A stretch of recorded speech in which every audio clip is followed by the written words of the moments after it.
there are no ordinary moments.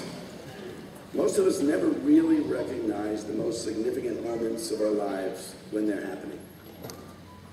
I can tell you back in 1969, I was in my last year of dental school, University of Maryland. My wife and I had been married for a little while, and we were back up in New Jersey to visit our folks, and she ended up going into false labor. She was about 8 months pregnant. My dad was a physician at the hospital where she was brought in. She was drunk on an alcohol drip, trying to slow down the pregnancy. I ended up walking down to watch my dad do some surgery. At that time, I was going into oral surgery. I was interviewing for oral surgery programs in New York City. I was going to go into practice in Teaneck, New Jersey. It was signed, sealed, and delivered. I was ready to go.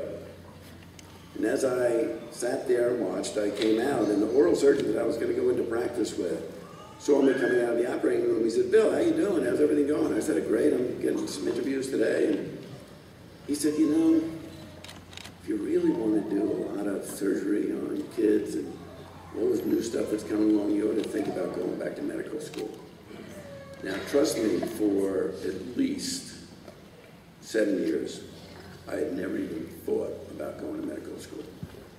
I wanted to go into, a practice that was health-oriented, but not so driven as my dad was all the time, working all the time.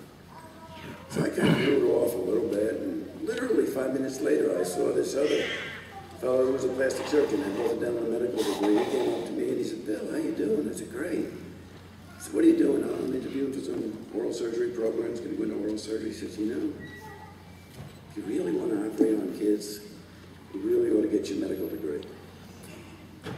I ended up finishing those interviews, came back into Baltimore, had an acceptance to Harlem Hospital. And I said to my wife, "What do you think?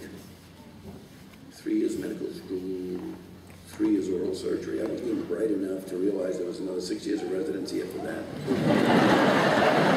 And I knew that Steve Mock, who's a plastic surgeon in Washington now, he sat next to me for 4 years in dental school. And I knew that he had never wanted to go to dental school, always wanted to go to medical school, and that he had been accepted to George Washington to skip his first year. So that first day of class, we were back. I said, "Steve, man, how do you get into medical school?" He said, "Well, I'll give you this Dr. Calabresi's name." At that time, it was just one person that accepted everybody. I called him at lunch that day.